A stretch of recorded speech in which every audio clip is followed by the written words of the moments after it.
Salamat po sa magandang awit na nagmula po sa ating kapatid na Sister JM. At maraming salamat din po sa Panginoon na marami po ang ating bilang sa araw na ito. Naalala ko pa nung nakaraang taon po na ako po ay dumadalo dito. Kakaunti lamang po yung bilang natin. Tapos, para sa akin, mas komportable ako nun kasi mahihayin po talaga ako sa tao. Kaya, pero ngayon po na mas marami po tayo, mas masarap po pala sa pakiramdam na nakita natin na yung ating pong pamilya dito sa Santa Lucia Church ay patuloy po lumalaki. At muli po, welcome po sa ating mga panauhi na dumadalo. Kayo po ay welcome at ang church po ng Santa Lucia ay nagagalak po sa inyo kung patuloy na pagdalo po at pagsama-sama.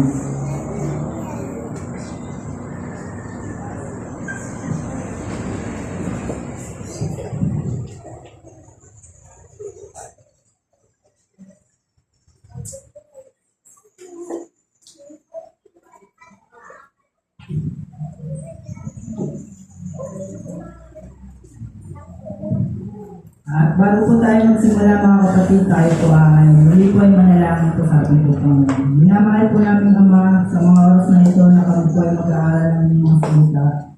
Pangunahan niyo po ako sa pagsasalita at ang inyo pong pangalan ng aking pong maitaas, ang aming pong maitaas at hindi po ang aming mga sarili. At basbasan niyo po ang bawat isa na nakikinig na sila po ay magkaroon ng karunungan na kanila pong magagamit sa kanilang mga buhay at sa paglilingkod po sa inyo, Panginoon. At ito po ay aming pong nilalapit sa pangalan po ng inyong pong minamahal na si Jesus. Magiging topic po natin ng paksa sa araw na ito ay patungkol po sa anger o yung galit po.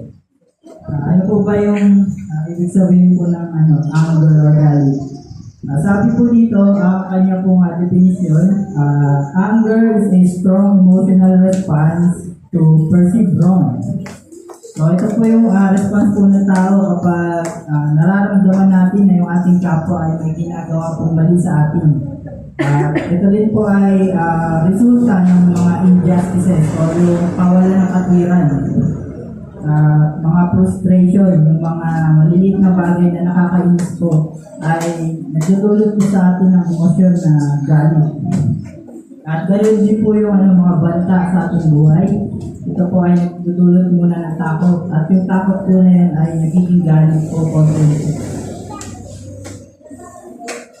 At kung nabalitaan niyo po yung mga pangyayari po sa ating kapanahonan ngayon, yung mga nangyayari pong road rage, for example, yung sa Antipolo, meron pong suntukan, meron pong nabaril, maraming buhay po ang nasisira dahil po dito.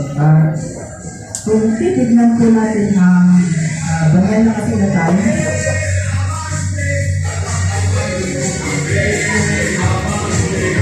nasa Genesis 4:1-16 po ay balikan po natin ang kwento po ng dalawang mga kapatid. Ang anak po ni Adam and Eve. Si Abel po, Abel was a shepherd and Cain was a farmer. They both made offerings to God. Abel offered the best of his flock, while Cain offered the fruit of his land. Pero ang kinalabaran po ng ating Panginoon ay ang inihain po ni Abel. At samantalang si Cain po ay na-reject. Dahil po dito sa pangyayaring ito, si Cain po ay this made Cain very angry and jealous. Dahil po hindi kinalabaran ng Panginoon ang kanyang pong inihahan doon, siya po ay nagkaroon ng matinding galit sa kanyang pong kapatid na si Abel. At sa pagpapatuloy, tignan po natin kung ano po ang kinahangtungan ng galit na ito ni Cain. Sabi dito, out of spite, Cain lured Abel into the field and killed him. So dahil po sa galit na kanya pong naramdaman, nagawa po ni Cain na patayin ang kanyang sarili pong kapatid. At sabi din po, ito yung unang pagkakataon or the first murder. Yung unang pagpatay po na sa banal na kasulatan. At nang usigin po natin Panginoon si Cain, tinanong po niya si Cain, Cain, nasaan na yung kapatid na si Abel? Ano po ang ginawa ni Cain? Siya po ay nagsinungaling. Sabi niya, how should I know? Am I a brother keeper? Binastos pa po niya ating Panginoon. Ngunit, alam natin na ating Panginoon, alam po niya ang bawat nangyayari. Sabi nga po kahit daw po, yung isang ibon ang huli sa lupa, alam po niya Panginoon. So, dahil alam po ng Panginoon na ang ginawa po ni Cain na kasalanan, siya po ay pinarusahan ng ating Panginoon. Siya po ay kinurse at pinalayas. Sinumpa po siya at pinalayas. At siya po ay naging palaboy na lamang. Ngunit mga kapatid, ang tanong ko ay, is anger a sin? Makaramdam po ba ng galit ay kasalanan? Tignan po natin sa ating memory verse sa Efeso 4:26 hanggang 27. Ito po sinabi po, in your anger, do not sin. So, sa inyong galit, huwag kayong magkasala. So, ang ibig sabihin nito mga kapatid, ang galit po ay hindi pa naman po sa kasalanan. Ngunit, hindi dapat natin hayaan na ating galit po ay magtulak sa ating magkasala. At pinaalala rin po ni Paul dito sa Efeso na do not let the sun go down while you are still angry. O ang ibig sabihin mga kapatid, huwag natin hayaan na yung galit natin ay tumagal. Huwag natin titignan yung ating mga nararamdamang galit. Dahil po, sapagkat ito po, do not give the devil a foothold. So, kapag tayo po ay nagtitimpi ng galit, tinatanim natin yung galit sa ating puso, hindi tayo nagpapatawad, ito po ay ginagamit po ng kaawan upang tayo po ay tutulak sa kasalanan. Alam natin na kaaway po ay patuloy po na gumagawa, hindi po natutulog. Hinihintay lang niya yung pagkakataon na tayo po ay natutusod. At ang galit po ay isa po sa mga ginagamit po niya para tayo po ay magkakalit. Katulad na po ni Cain, dahil lamang po sa matinding galit at pagsiselos po niya sa kanyang kapatid si Abel, nagawa po niya sa matinding kasalanan at pagpatay po. At dahil din po doon, siya po ay isinumpa at pinalayas po natin sa Panginoon. At ngayon mga kapatid, meron po tayo tinatawag naman na righteous anger. Hindi po ba ang galit, hindi naman po talaga siya agad-agad kasalanan. Kaya po meron din tayo tinatawag na makatuwirang galit. Sa Matthew 21:12-13, dito po, ating po Panginoong Jesus ay nagpakita po ng galit. Saan po? Basahin po natin. Jesus entered the temple courts and drove out all who were buying and selling there. He overturned the tables of the money changers and the benches of those selling doves. It is written, he said to them, my house will be called a house of prayer, but you are making it a den of robbers. So dito po sa passage na ito, ating po Panginoong Jesus ay naglahay po ng kanyang galit sa mga tao po na lumalapastangan po sa kanyang po tahanan o sa tahanan ng Diyos Ama. Sapagkat ang templo po na ito ay ang kanyang purpose ay para po ay tayo ay manalangin at sumamba po sa ating Panginoon. Ngunit yung mga tao, ginagamit po siya upang ginagawa nilang buntahan, kalakalan, tapos yung mga tao na iba, inaano nila, parang pinagsasamantalahan niya, dinalaya, kaya sinabi dito na ginagawa daw den of robbers. So, sa pagkakataong ito, ang ating po Panginoong Jesus, bagamat ay nagpakita po siya ng galit, Ito pong kanyang hangarin ay mabuti. At pangalawa po, hindi po siya nahulog sa kasalanan dahil po sa kanyang galit. Hindi naman po niya sinaktan ng mga tao. Ang ginawa lang po niya, pinalayas niya sa templo sapagkat ang kanila pong ginagawa ay kalapastanganan po sa ating Diyos Ama. At muli, ang kasalanan po ay, ang galit po ay hindi kasalanan at mayroon din tayong tinatawag na makatwirang galit. Subalit, nagpapala din po ating Panginoong Jesus kung ano po ang panganib naman po ng galit. Sinabi po sa Matthew 5:22. But I tell you that anyone who is angry with a brother or sister will be subject to judgment. So yung mga tao po na nagkikimkim po ng galit sa kanyang mga kapatid o sa kapwa-tao ay huhusgahan po. Again, anyone who say to a brother, sister, rakat, or worthless is answerable to the court.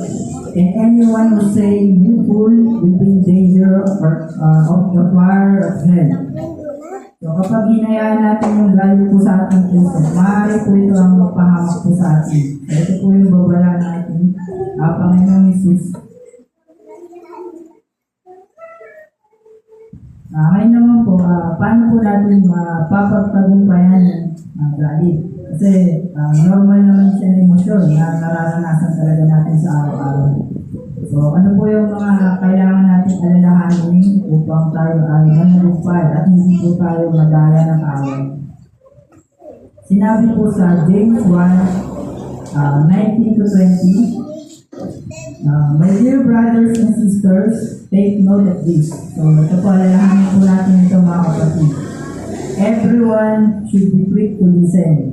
So una-una, kailangan mas mabilis tayo makinig kaysa slow to speak and slow to become angry. So sa mga pagkakataon na makakaranas tayo ng galit, unahin muna natin yung makikinig bago tayo magsalita. Kasi pag pinaunahan tayo ng emosyon, napakadali magbitaw ng mga salita, napakadali po gumawa ng masama sa ating kapwa. Kapag bumubugso pa yung galit natin, tama po. Kaya dapat, ang muna natin gagawin ay makinig po tayo.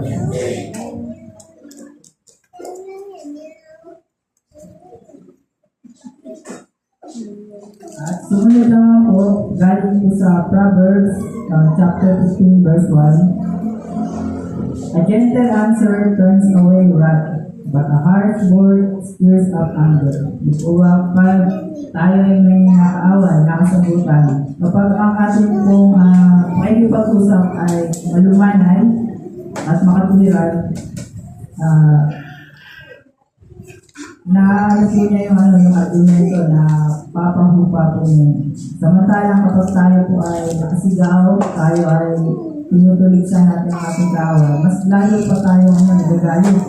Lalo pa nagkakaroon ng matinding pag-aaway po.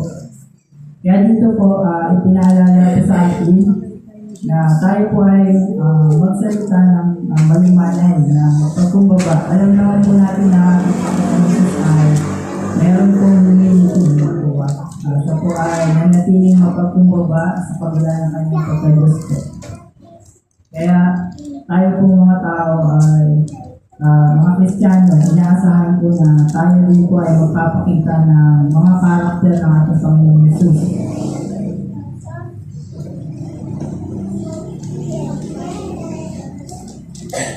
At ang sumunod naman po ay nasa Colossians chapter 2 verse 8. Sinabi po dito, but now you must also rid yourselves of all such things as this anger, rage, malice, slander, and filthy language from your lips.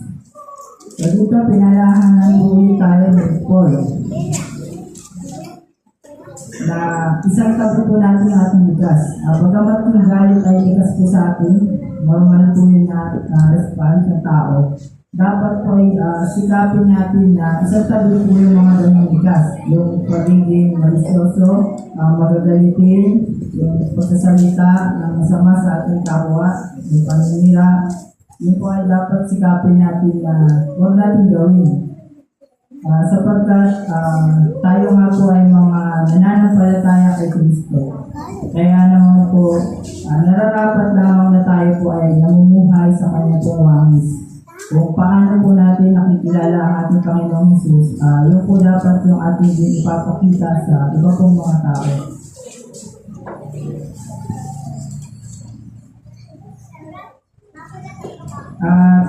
Ito pa po yung iba pa pong mga pamamaraan upang mapagtagumpayan po natin yung galit. Una po ay ask God to help us manage our emotions and transform our heart. Hindi po ba yung isa sa pinakamabisa o ang pinakamabisa pong paraan ay ang pagtawag po natin o pagiging natin ng tulong sa ating Panginoon, ang pananalangin po. Sapagkat prayer allow us to process our feelings in God's presence, which can lead to peace. So ito po yung isa sa mga lesson na gusto ko pong maunawaan natin lahat na yung pananalangin po ay napakalaking tulong po. Kadalasan kapag tayo po ay nananalangin para po tayong nagmamadali o parang ginagawa lang natin ito para masabi na tayo po ay nanalangin. So halimbawa kapag kakain po tayo, sabihin lang natin na Lord, thank you for the food, this is my prayer, and kakain na kita. Para ba tayo, nagsisend lang tayo ng message sa ating Panginoon, ngunit hindi natin hinihintay yung kanyang response. Tayo ay masyado kong busy sa ating nakabuhay. Ngunit mga kapatid, kapag tayo po ay ninanalangin ng kaingting, na taos po sa ating puso, dito natin mararanasan yung presence ng ating Panginoon. Mararamdaman nito na siya ay nakikinig sa atin. At ito po ay nagbibigay sa atin ng kapayapaan. So, halimbawa, kapag tayo ay mananalangin, Panginoon, maraming salamat sa mga pagkain na ipinagkakalawin po sa amin. Panginoon, pagpalain niyo po ang mga tao na nagagapon nito at ang mga tao na nagsisigap upang itanim, anihin, at ihatid ang mga pagkain po sa aming harapan. Panginoon, bastasan niyo po ang mga ito na maging kagamutan at ang kalakasan upang magamit po namin para po sa aming paglilingkod sa inyo. At ito po ay ilalapit namin sa pangalan po ng inyong minamahal ng anak na si Jesus. So mga kapatid, kapag tayo nanalangin ng kaingting at nakipag-usap tayo sa Panginoon ng tao sa ating mga puso, dito niya talagang mararanasan yung kanyang presence. Dito yung mararamdaman na kasama ng Panginoon, na nandiyan siya, na siya nakikinig talaga. Tapos, ito po yung tutulong sa atin ng paranas ng kapayapaan. At kung kayo man ay may nararamdaman galit sa inyong mga puso, ito po ay matutulong para yung galit nyo ay humupa o mabawasan. At kasunod po mga kapatid, when we yield to the Holy Spirit, He helps us transform our hearts, making us more like Jesus in our response and action. Kapag tayo nanalangin, tapos tinanggap po natin yung Holy Spirit, mararanasan po natin sa ating mga buhay na ang Holy Spirit po ay kinikilos. Na magugulat kayo, nagtatransform tayo, hindi tayo kahawig o katulad ng ating Panginoong Jesus.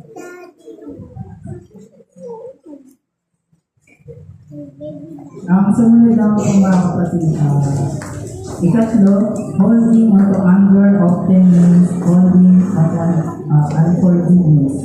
Kapag hindi natin maalis ang galit sa ating puso, nakakatulong din ito na hindi natin kaya magpatawad sa ating kapwa. Subalit, ang Panginoong Jesus po natin ang nagturo po sa atin. Sabi po dito, Jesus taught us to forgive others just as God has forgiven us. Doon pa lamang po sa kwento ng yung pag-rebelde po ni Satanas, hindi po ba ang Diyos ay napakita po ng kanyang awa sa hit ng galit? Kaya po binigyan niya ng patas niya ay ipaglaban ng Diablo. At hindi lang po yun, ang ating po Panginoong Isus, mula po nung pinanganak siya, sa kanya po paglalakbay, pangangaral, naranasan po ng Panginoon ang hirap sa kamay po ng tao. Hindi po, yung kanya po paglalakad patungo sa krus ng Kalbaryo. Yung pagkapako sa krus, yung mga pananakit, pananatya. Subalit ang ating Panginoon Jesus ay pinakitaan na po na pagpapakumbaba o pagpapatawad. Kaya po binigay po niya kanya pong buhay upang ang tao ay mapatawad po sa kasalanan. Kaya po dahil dito na ang Panginoon po ang nagturo sa atin na maging mapagpatawad, nararapat lamang po na tayo rin po ay maging mapagpatawad sa ating mga kapwa. Ang pangapat po, take a moment before responding to anger. In the heat of the moment, emotions compel judgment and let us proceed. Hindi po ba yung halimbawa yung ilog, kapag ang tubig po sa ilog ay lumalabas sa ano po nangyayari, lumalabo ang tubig at hindi natin makikita yung nahirap makita yung ilalim. Tama po. Ngunit kapag ang ilog po ay payapa, ang tubig po ay nagiging malinaw at mas mabilis natin makita yung nasa ilalim. Ganun po ang ating po mga isip at ang ating puso. Kapag ang puso natin ay lumalabas sa atong emosyon, ang ating isip po ay nagiging malabo at napakahirap makita ng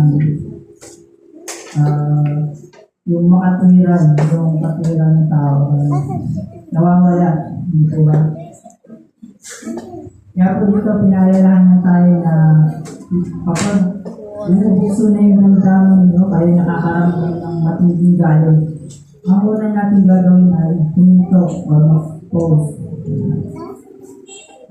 Bago tayo magalit o mag-response sa ating galit, kailangan po na natin huminto upang ang ating isip ay maging malinaw at maging makatwiran po ang ating mga gagawin action.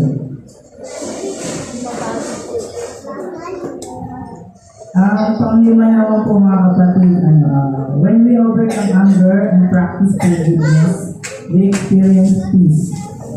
And this peace is a testimony of God's love working in us. So mga kapatid, hindi po ba pag tayo ay galit, natural lang na wala tayong kapayapaan. Hindi po ba? Kahit na matagal na yung kasalanan nung nagkasala sa iyo, lagi mo naaalala, tapos naiinis ka pa rin, hindi ka na, wala kang kapayapaan. Dahil tinigil mo yun, tinigil mo yung galit na yun. Subalit kapag tayo naman po ay marunong magpatawad sa ating kapwa, na-handle natin ang ating galit sa makatwiran o tama, hindi lamang natin po mararanasan yung kapayapaan din. Then pangalan po, practicing patience, understanding, and forgiveness helps us to end broken relationships and bring healing. Yung galit po, alam natin na ito ay nakakasira po sa mga relasyon, hindi lamang po sa tahanan, sa mag-asawa o mga magkakaibigan. Kahit po sa church, minsan nagkakos po na po layo ng sa kapatid dahil din po nakaramdam po sa mga galit o ngunit ang pagiging pasensyoso, maunawain at pagpatawad naman po sa kabaligtaran ay tumutulong upang maayos naman po yung mga relasyon na nasisira po ng galit.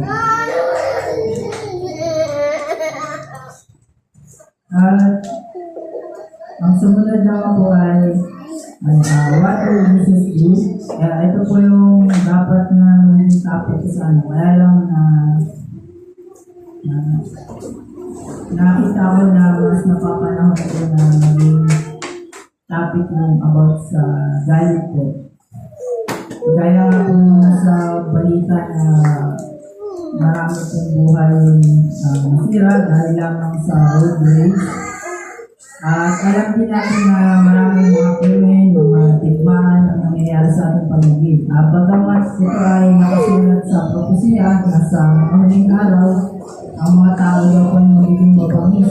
Hindi po ba? Ngunit, bilang mga Kristiyano, kailangan po natin alalahanin. Itanong sa ating mga sarili, what will Jesus do? Kapag tayo po ay nakakaranas ng galit o ng mga masamang pag-iisip, mga malabong or tayo ay naguguluhan, hindi natin magagawin. Tayo ay nasa isang pagkakataon gagawa ng desisyon na hindi natin alam kung ano yung gagawin natin. Maaari po natin gawin mga kapatid. Itanong po natin sa ating mga sarili, ano po ang gagawin ng Panginoong Jesus?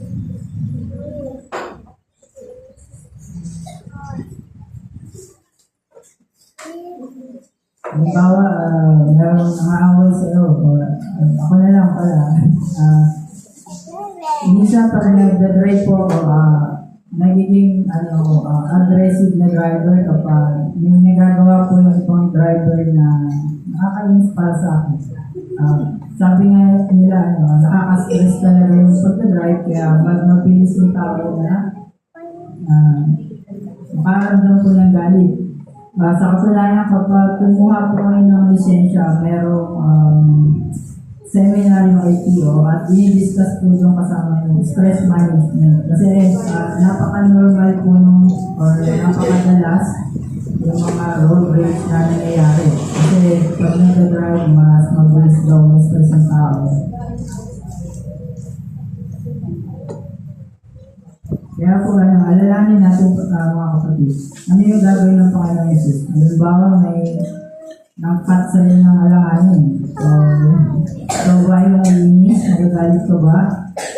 O ba magsasalita ng masama sa iyong kapwa o mag-iisip ng masama?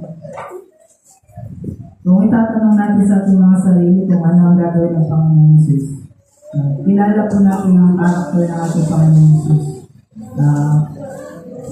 Kung hindi man natin alam kung ano yung gagawin ng Panginoong Jesus, ang kailangan lang natin gawin, mas lalo po natin kilalanin yung ating Panginoong Jesus sa pamamagitan po na patuloy na pagsasaliksik ng banal na kasulatan, kikilala natin lalo ang Panginoong Jesus at sa pamamagitan din po ng madalas at kayo po na pananalangin, lalo natin kikilala ang Panginoon.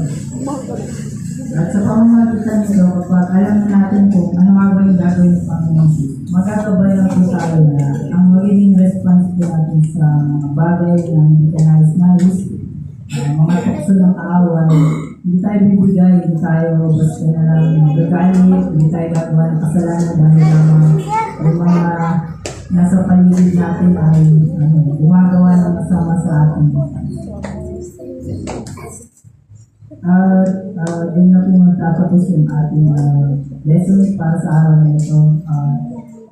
Sana po ay practice natin na kapag yung hindi talaga yung gagawin nyo sa pagdidesisyon, itanong natin sa ating sarili ko ano po ang gagawin po ng ating Panginoon Jesus. Sapagkat sa pamamagitan nito,